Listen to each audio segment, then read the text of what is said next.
Hello दोस्तों। UP triple S C की तरफ से एक वैकेंसी निकल के आई है जो कि डिपार्टमेंट है आपका यूपी पॉल्यूशन कंट्रोल बोर्ड। तो यहाँ पे जेई और साइंटिफिक असिस्टेंट, इसके साथ ही कुछ और पोस्ट भी निकली है पॉल्यूशन बोर्ड के लिए आपकी। जो इसमें हम वीडियो में सारी चीज़ों के बारे में बात करेंगे कि यहाँ पे क्या इसकी एलिजिबिलिटी रहने वाली है, एग्ज़ाम पैटर्न क्या रहेगा और सिलेबस, और साथ ही साथ इसके लिए आप कौन सी बुक से तैयारी स्टार्ट कर सकते हो। ओके, तो वीडियो में वन बाई वन हम एक एक चीज़ें डिस्कस कर देंगे जल्दी से। ओके, सो सबसे पहले हम देखते हैं कि यहाँ पे जो डेट है आपकी फॉर्म की, वो लास्ट डेट रहेगी 22 अप्रैल और 2 अप्रैल से आपकी फॉर्म चालू हो। ठीक है, और यहाँ पे जो काम की बात है वो ये है कि यहाँ पे जिन भी लोगों ने पैट का एग्ज़ाम दिया हुआ है 2025 का, उनके नॉर्मलाइज स्कोर के बेसिस पे यहाँ पे मेरिट के अनुसार शॉर्टलिस्ट किए जाएंगे, उन्हीं को ही आपको एग्ज़ाम में आप बैठ पाओगे।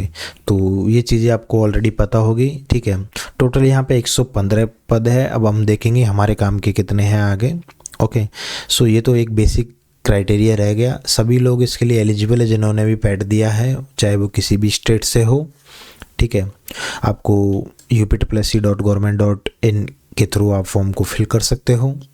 ठीक है, अब हम बात करते हैं कि यहाँ पे आपकी जो एलिजिबिलिटी को लेके, और ये आपका आवेदन शुल्क ये यहाँ पे दे रखा फीस के लिए, और OTR संशोधन। ठीक है, यहाँ से आपकी पोस्ट चालू हो जाती है। तो देखो हमारे काम की जो पोस्ट है बेसिकली, एक तो ये है वैज्ञानिक सहायक वाली। इसमें जिन लोगों ने भी एनवायरनमेंट से डिग्री जो भी कर रखा है वो लोग इसके लिए एलिजिबल है। लेकिन सिविल इंजीनियरिंग के पॉइंट से बात करी जाए तो हमारे लिए जो काम की वैकेंसी होगी वो है ये वाली, अवर अभियंता। तो यहाँ पे आपका जेई का पोस्ट है उत्तर प्रदेश प्रदूषण नियंत्रण बोर्ड। ठीक है, आपका पे स्केल वही है सेम जो आपका जेई का होता है। टोटल यहाँ पे 29 पोस्ट है और 8 पोस्ट यहाँ पे स्पेशल में भी है, विशेष चयन वाली। ठीक है, तो टोटल आपकी 37 वैकेंसी हो गई। यहाँ पे कैटेगरी वाइज क्लासिफिकेशन आप देख पा रहे होंगे। ओके, ये यहाँ पे जो है आपके रिजर्वेशन वाली पोस्ट जो अलग, वो भी यहाँ पे दे रखी है। ठीक है, और इसके बाद में हम चलते हैं यहाँ पे आपकी एलिजिबिलिटी को लेके। तो मैंने बताया था कि जो वैज्ञानिक सहायक है साइंटिफिक असिस्टेंट, इसमें तो इन लोगों ने क्या मांगा है कि जिन्होंने भी एनवायरनमेंट में जो भी डिग्री कर रखी है वो लोग एलिजिबल है इसके लिए। तो ठीक है, लेकिन आपने जेई है, जेई के लिए यहाँ पे मांगा गया है डिप्लोमा। तो यहाँ पे लिखा गया है कि नियमावली 1995 भाग अभियंता के सीधे पदों के लिए जन स्वास्थ्य में और सिविल, तो सिविल से आपने अगर डिप्लोमा किया हुआ है तो आप एलिजिबल हो। अगर आपने एनवायरनमेंट से भी किया हो या अदर कैटेगरी से, तब भी आप एलिजिबल इसके लिए रहोगे। सो ये इसका यहाँ पे एलिजिबिलिटी हो गई। ठीक है, देन आफ्टर हम यहाँ पे जो डिस्कस करेंगे वो है हमारा एग्ज़ाम पैटर्न। तो देखो आपके 100 क्वेश्चन आने वाले हैं। यूपी की जो बाकी एग्ज़ाम का एग्ज़ाम पैटर्न है यूपी ट्रिपल एस सी की, सिमिलर इसका है, थोड़ा सा चेंज है, मैं बताता हूँ। टोटल 100 क्वेश्चन होंगे। ठीक है, हर एक क्वेश्चन 1 नंबर का, नेगेटिव मार्किंग 1/4 होगी। ठीक है, और टाइम आपको वही 2 घंटे का दिया जाएगा। जैसे कि आपके जेई में भी आता है कि आपके यहाँ पे जो 20 क्वेश्चन तो आते हैं यूपी स्पेशल, यूपी जी के 15 क्वेश्चन आते हैं आपके कंप्यूटर के, तो सेम यहाँ पे वही रखा है। थोड़ा सा यहाँ पे चेंज है कि आपके 65 क्वेश्चन 65 क्वेश्चन आते हैं जेई में सिविल उसमें, लेकिन यहाँ पे थोड़ा सा इन्होंने चेंज क्या कर दिया वो समझाता हूँ आपको। यहाँ पे इन्होंने एक तो डाटा इंटरप्रिटेशन दे दिया 15 नंबर का, तो यहाँ पे इसको, ठीक है, और एनवायरनमेंट दिया यहाँ पे 40 नंबर का, और आपके पॉल्यूशन बोर्ड से रिलेटेड क्वेश्चन दिए 10 नंबर के, जिसमें आपका CPCB central pollution control board और एक आपका UP state pollution control board. ठीक है, इन दोनों से आपके इनके बेसिस पे कुछ क्वेश्चन पूछे जाएंगे, जैसे कि ये डिपार्टमेंट कब फॉर्म हुए, किसका स्टेट का क्या काम होता है, सेंट्रल का क्या काम होता है, तो उनके बेसिस पे कुछ यहाँ पे 10 क्वेश्चन यहाँ पे वो आएंगे। 40 क्वेश्चन आपके एनवायरनमेंट के होंगे और 15 क्वेश्चन आपके DI के होंगे। अब इनका सिलेबस भी मैं आगे आपको और डिटेल में थोड़ा समझा देता हूँ। तो देखो यहाँ पे इन लोगों ने क्या किया है, जैसे यहाँ पे जो बोर्ड में एक तो आपका वाटर एक्ट दे दिया 1974, उसके बाद आपका एयर एक्ट दे दिया। तो बेसिकली ये आपके पार्टी होते हैं पूरा, और उसके बाद में आपका ईपीए एक्ट दे दिया 1986 वाला। और इन बोर्डों के गठन, कार्य, शक्ति और जिम्मेदारी है। तो मैं आपको वही चीज़ बता रहा था। तो कुल मिला के अगर आप ईपीए एक्ट पढ़ोगे तो उसके लिए आपको ये दोनों एक्ट पढ़ेंगे और उसी से आपको ऑटोमेटिकली ये सारा टॉपिक आपका कवर हो जाएगा। ठीक है, और इसके नोट्स वगैरह भी हम प्रोवाइड करने की कोशिश करेंगे, और बुक हमारी आती है तो उससे आपको पूरा कवर हो जाएगा।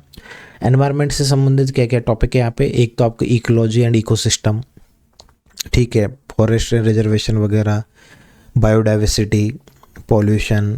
उसके बाद में आपका टॉपिक है यहाँ पे जो ग्रीन जो है ये है राष्ट्रीय हरित अधिकरण अधिनियम 2010 मतलब एनजीटी एक्ट 2010 दे रखा है यहाँ पे। उसके बाद में आपके जो आपके एयर एक्ट इसका 2021 वाला दिया है यहाँ पे। उसके बाद में जो वायु गुणवत्ता, जल गुणवत्ता, एक आपका स्वच्छ गंगा मिशन के बारे में भी दिया है यहाँ पे, सतत विकास लक्ष्य। और इसके बाद ई बेस्ट आ गया, आपके बायोमेडिकल बेस्ट आ गया, ये डिजास्टर मैनेजमेंट 2005 है, आपके एनडीएमए है। तो ये सारे टॉपिक आपके हमारे जो बुक में सब कुछ कवर है आपको। तो पॉल्यूशन का मेजर पार्ट इन लोगों ने ले रखा है, कुछ चीज़ें छोड़ भी रखी है। तो आपको सिर्फ इतना ही पढ़ना है जो आपके सिलेबस में है। ठीक है, तो सिलेबस को बहुत तरीके से आपको समझना पड़ेगा, क्योंकि जो लोग पहले तैयारी कर चुके पॉल्यूशन बोर्ड उनके लिए तो बहुत आसान रहेगा, ये वो समझ जाएंगे। पहली बार जो लोग कर रहे हैं उनके लिए बड़ा समझना दिक्कत का काम रहेगा कि क्या पढ़ना और क्या छोड़ना है, क्योंकि बहुत चीज़ें इसमें कॉम्प्लिकेटेड भी है। तो उसके लिए मैं डिटेल में वीडियो भी बनाऊंगा बाद में, उसमें और अच्छे से आपको समझाया जाएगा। अब यहाँ पे दूसरा है आपका जो है ये विश्लेषणात्मक क्षमता और डाटा इंटरप्रिटेशन। अब इसमें आपके क्या है, जो कुछ रीजनिंग के टॉपिक दे रखे हैं, जैसे कि ये स्टेटमेंट और कंक्लूजन, कथन, निष्कर्ष, तो ये, और उसके बाद में आपका डीआई आ जाएगा। तो इन पे आपके 15 क्वेश्चन आएंगे, एक तरह से फ्री के नंबर है ये तो आपके लिए। और कंप्यूटर आपका सेम जो यूपीटीपीएससी जेईई का सिलेबस रहता है वही सेम सिलेबस है। उसके बाद में आपका सेम यूपीजीके का भी वही पूरा सेम सिलेबस है। बाद में इस सिलेबस को यहाँ पे इंग्लिश में भी दिया गया है, जो आपको आगे यहाँ पे दिखाया है। ठीक है, अब बात आती है कि इसके लिए आपको कैसे पढ़ना है, तो मैं बता देता हूँ थोड़ा सा आपको। देखो, आपको कंप्यूटर वाला पार्ट है वो आप कंप्यूटर के किसी भी बुक से जहाँ से भी आप पढ़ रहे होंगे, एसएससी, रेलवे, कहीं वहाँ से कर सकते हो कवर है। यूपीजीके है, इसके लिए मार्केट में काफ़ी सारी बुक्स आती है, युक्ति पब्लिकेशन वगैरह बाई सिटी की आती है, तो वो आप ट्राई कर सकते हो वहाँ से। आप यूपीटीपीएससी जेईई के लिए जहाँ से पढ़ रहे हो वो यहाँ से पढ़ लोगे। रीजनिंग है, रीजनिंग के लिए भी आपको काफ़ी सारी मार्केट में बुक अवेलेबल है। पीयूष सर की बुक आती है, आरएस अग्रवाल बुक है आपके डीआई वगैरह के लिए, तो वो आप कर लोगे। मेन बात आती है एनवायरनमेंट वाले पार्ट के लिए। तो एनवायरनमेंट वाला जो पार्ट है उसके लिए आपको बुक मिल जाएगी हमारी, ये पॉल्यूशन कंट्रोल बोर्ड के सॉल्व पेपर्स। इसमें अलग अलग स्टेट के पेपर्स है, एनवायरनमेंट का आपको पूरा सिलेबस कवर है, जो मैं आगे आपको वीडियो में दिखा रहा हूँ। ठीक है, देखो इसमें इतने सारे स्टेट्स के total 32 paper plus extra questions भी है। अब जैसे मैं आपके टॉपिक्स अगर दिखाऊं यहाँ पे, तो अभी हम जैसे हमने ये एनवायरमेंटल लेजिस्लेशन है, एनजीटी एक्ट वहाँ पे आपको दिखाया था, ईपी एक्ट दिखाया था मैंने, इकोलॉजी एंड इकोसिस्टम भी था, सस्टेनेबल डेवलपमेंट था। उसके बाद में एनवायरमेंट बेसिक नॉलेज है, बायोडाइवर्सिटी आपको दिखाया था, सेंचुरी बायोस्फीयर रिजर्व आपको बताया था, वाटर कंजर्वेशन, एनवायरमेंट कंजर्वेशन। उसके बाद आपको E waste, plastic waste, biomedical waste, ये भी आपके सिलेबस में है। एयर एंड नॉइज पोल्यूशन आपके सिलेबस में है। तो यहाँ पे आपको आपका पूरा सिलेबस कवरअप मिल जाएगा। एनवायरनमेंट वाला पार्ट है वो ऑलमोस्ट आपको मान के चलिए कि 90% आपका सिलेबस इसमें ऑलरेडी कवर है।